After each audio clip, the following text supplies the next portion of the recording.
What is going on, guys? So today I am coming at you with a AYDMS video that is answering your DMs.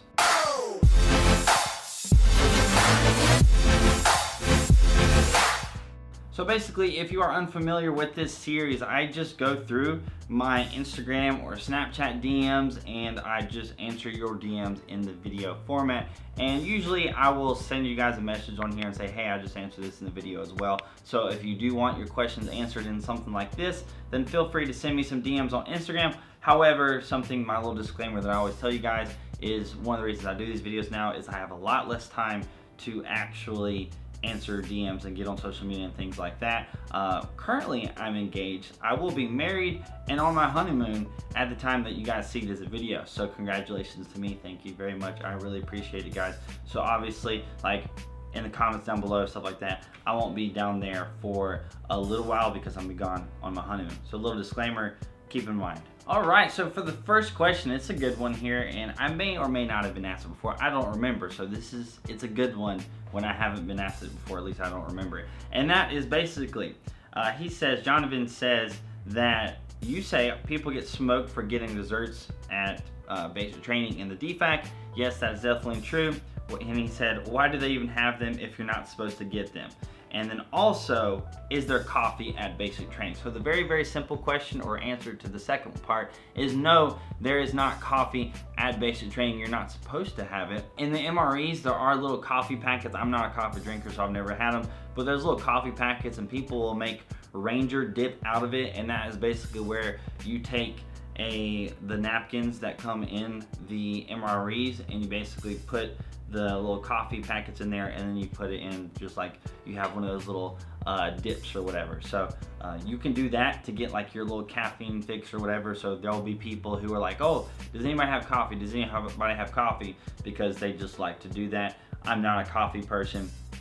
And then you'll also probably get in trouble for doing that, but that's something in some situations you should be able to hide it pretty easily. But as far as getting desserts and cake and ice cream and things like that at basic training, yeah, definitely don't do it. I will say that I definitely had some cake at basic training and didn't get in trouble for it, but there was another platoon that also had somebody get cake and they got smoked super duper bad for it. So it's gonna be a hit or miss thing as far as the cake goes. As far as ice cream goes, things like that, if there's an ice cream machine, I would definitely recommend completely, even if it's the last day of basic training, do not go for that because that's just a little bit more in your face. Haha, drill sergeants, I'm gonna go get this ice cream or whatever. Like, you're just not supposed to have it. The reason that's there is because if the drill sergeants, NCOs, or really anybody else wants to have that, then they can have it, but you can't have it. Now, the reason I didn't get in trouble whenever I got cake, I think I probably got it like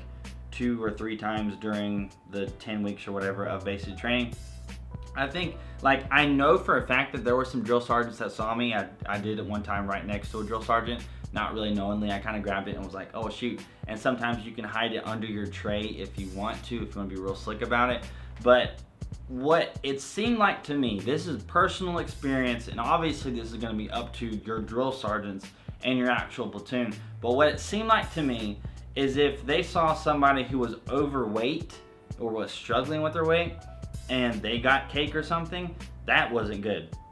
But I was in probably one of the best shape of my life, way better shape than I am right now whenever I first got to basic training.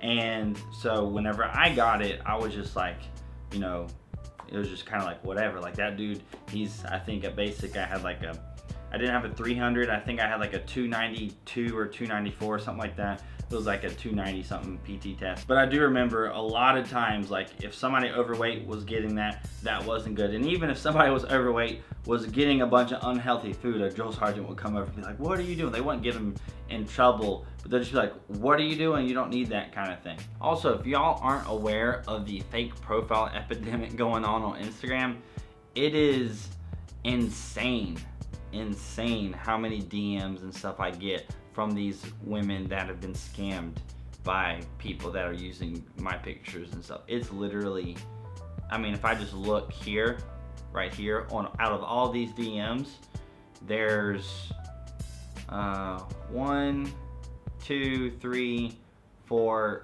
5 5 out of all those that I just showed you that are about people who are getting scammed, telling me that there's some account out there that's doing that. It's insane. Alright, so here I have a question asking about when they drug test you at reception. They're about to leave for base training. He's actually, I'm a little bit late, left yesterday for base training, so I apologize for that. But basically, when you get to reception, they're gonna drug test you, at least for us. I don't remember exactly. You could go back and watch my reception video, but it was like the first or second day or whatever. You shouldn't be worried about that. If you're doing military, just don't be doing any drugs before you go to base training. It's super simple because they will get you if you have taken, if you've had marijuana or anything.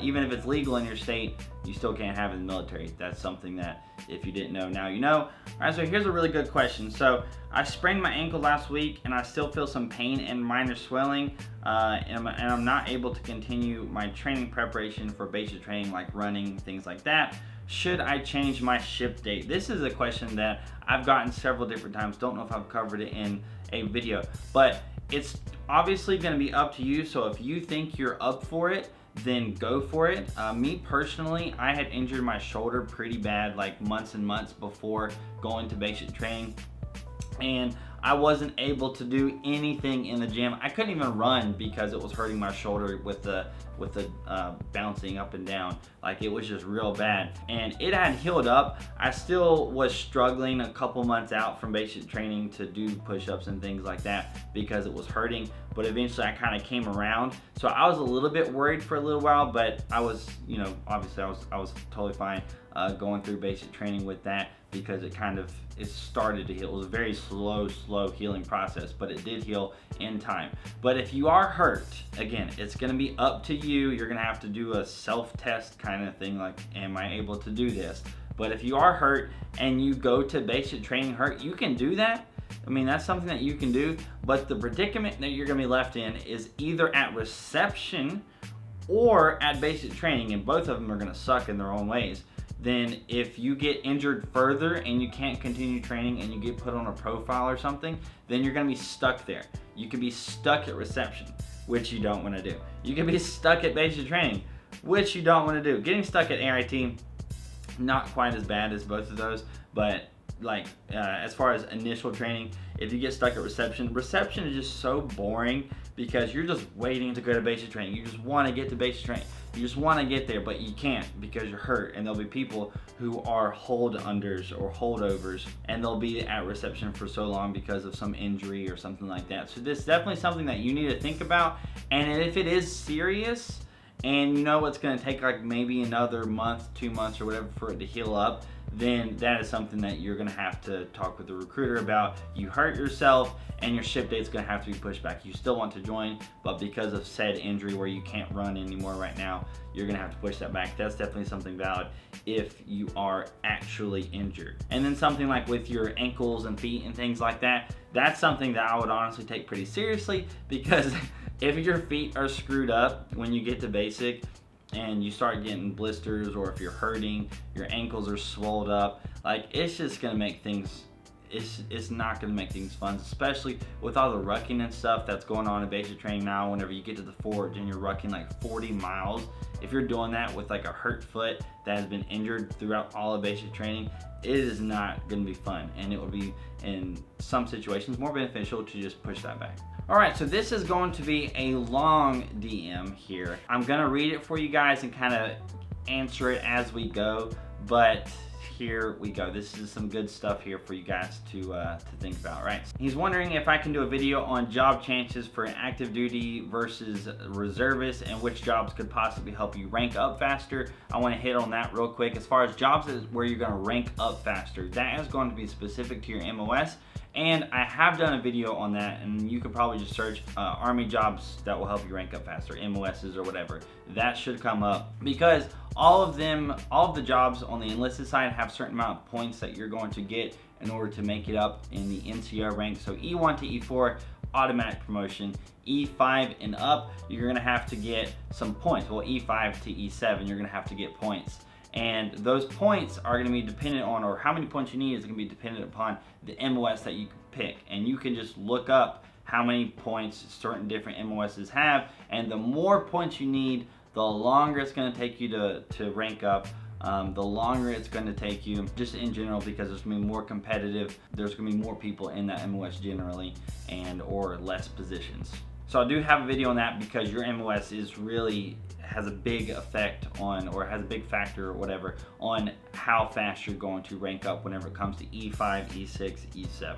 Part 2 is I'm going to Fort Jackson as an E3 soon, and I want it to be a 27 Delta or an 88 Kilo.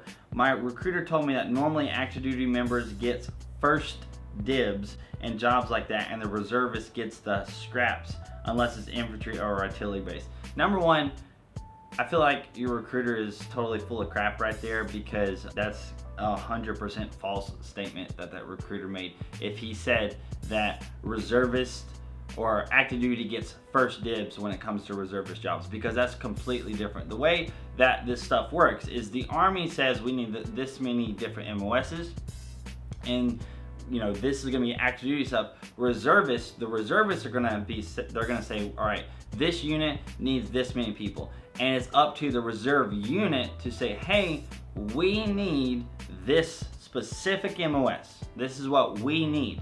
So an active duty soldier or an active duty person isn't going to get that, because that's a reserve position, right? That's just how it works. You don't go in reserves and you see a list of active choices and reserve choices. If you want to go active duty, you're going to see active duty choices.